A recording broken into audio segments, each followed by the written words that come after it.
Hello, Phil here, and welcome back to the Draw a Story Club, where this week it is Robot Week. Okay, so first thing to do, of course, is to share a story or a book that involves robots. I can recommend a few. There is Nobot by Hendra and Linnet. How about The Iron Man by Ted Hughes? This one's illustrated by Chris Mould. Or you might find some non-fiction, factual books about robots, like this one from National Geographic Kids. So, once you've shared your story, get your pencils, get your paper, and get ready. Let's draw a fantastic robot. Okay, so the first thing to do is to make sure you've got your paper portrait way, like me, and make sure when we start our work, you're just going to start with a small rectangle near the top of the page, because robots are quite tall, you're going to need a lot of space down here. Okay, so like I say, we're going to start with a rectangle. So about here on your paper, give yourself this kind of rectangle. Now please don't use a ruler, I wouldn't recommend that. When you're doing an illustration, try and do it freehand. If you're going to use do a technical drawing, then you'd use a ruler. But this, I'd recommend no ruler. And then we're going to add the eyes. So that's one nice big circle here and one nice big circle here. Okay. Remember to pause the video if you need some extra time. In between there, I'm going to add a nose. That's another rectangle. We're going to draw lots of rectangles today. This time long and thin and going that way between the two eyes. All right. You might want to double up those circles for the eyes, like this. That's up to you. That adds to the effect. Now, we're going to do a curve. One curve's going to come underneath that first rectangle, like this. A bit like a smile, okay? And the other curve, maybe a bit rounder, is going to go on top of the rectangle. It's a bit like the top of the robot's head, all right? Then we're going to add another rectangle underneath that one. Watch this. So here in this rectangle, add another rectangle that goes around the mouth. Then we've got our robot-y rectangular square head, and you can see it taking shape. We're going to add another curve under this rectangle, and that's a bit like a chin.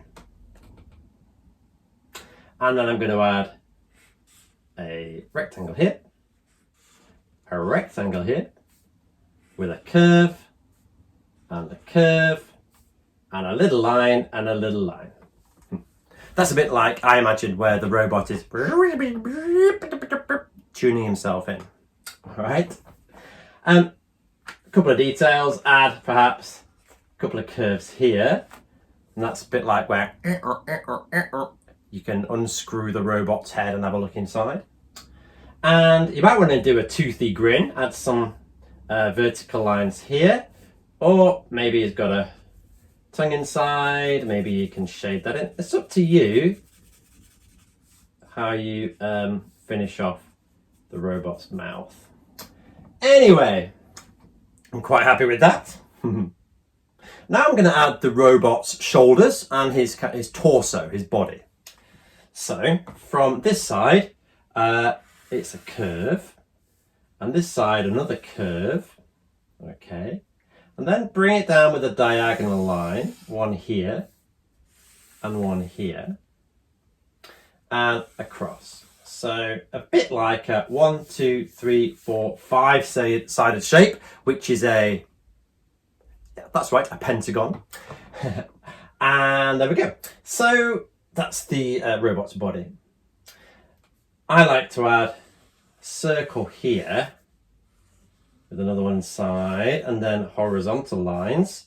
You know, in your car you have an air vent. That's the air vent to stop the robot from overheating. And just like Chris Mould does in the Iron Man drawings, the latest edition, a bit like a rainbow shape here. And then inside that rainbow shape, you can see the insides of the robot's workings. All right. A few circles around here make it look like it's been hammered on with nails. And then inside here, you can kind of choose what you draw. So I'm imagining cogs, batteries, levers, buttons. So that's kind of up to you, really. So yours does not have to look exactly like mine. This is how I draw a cog. It's a circle with kind of squares around the edge. And one cog will, of course, turn another cog. They can be different sizes. Some are going off at the sides. That's how, I wonder how that robot's working inside. Yeah, you could have a lever here. Battery. Battery would have wires. There might be a pipe. I wonder how he works. Does he run by petrol? This might be taking the petrol through his body. It's going behind the cogs there. Maybe a panel here with some buttons on it. I don't know. It's your imagination. What's going to be inside your robot? Okay, now let's add some arms. Now I really like to draw kind of wiggly arms on my robots because then they can reach anywhere. It's quite easy. So from here, I'm going to draw a wiggly line coming up here. Now where you have a joint, your joint is where your arm bends and your legs bend. I always draw a circle. And then carry on the arm up here. And because that's bendy, I draw these lines across, yeah, to show that it can bend in any direction. Then here is the hand of the robot. It's a circle again. Now, I always draw rectangles and circles, remember, for where the joints are. So where you bend your fingers, that's where you draw the circles. This one's got 5 fingers and a thumb. It's kind of saying hello. And the other one, the other arm, I'm just going to draw, I think, maybe just coming down the side of his body. You might want to draw your robot holding, I was going to draw like a wrench or a spanner here, but I don't know if I've got room. Maybe he's just kind of let go a bit. I don't know. What's your robot holding? That can help you form a story. What is he doing? Yep. And then this one, I'm just going to draw by the side of his body.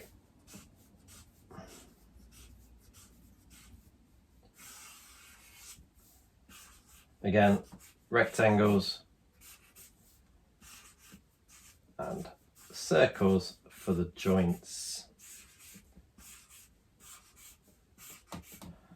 Yeah, he's looking all right. Now, so kind of his hips area, we're going to draw a rectangle here for his hips.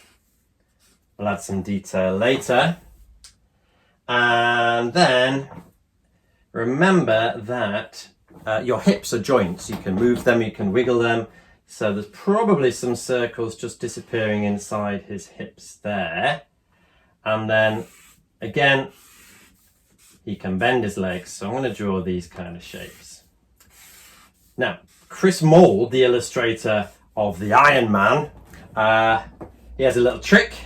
Instead of drawing the robot's feet, he often draws it disappearing behind a hill or something, so he doesn't have to bother. But I think maybe we will just draw some really simple feet, which again can just be rectangles. Maybe slightly wonky rectangles like this.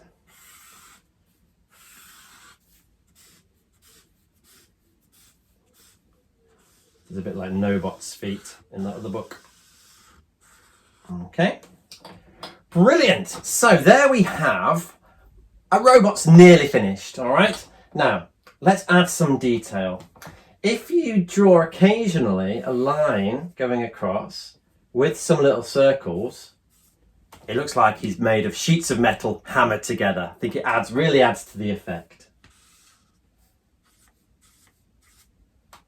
So you can put them in just every now and again. not too many. If you're putting it on a round bit, do a curved line.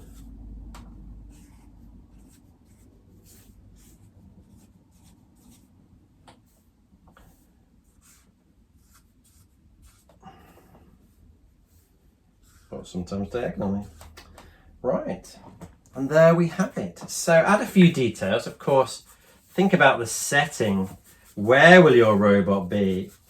Will he be in the town, in the city? Can he be in the woods, like the wild robot? Or maybe this robot is in outer space. Get him ready to jet down to Earth. I don't know. That would be a good story, wouldn't it? So have a think about a story, and then you can make up a comic or write a story or just tell your friends. So there we have it. There's my robot. And of course you might want to add some colour and then post it up using the hashtag DrawAStoryClub. Don't forget to subscribe, and I'll see you next time.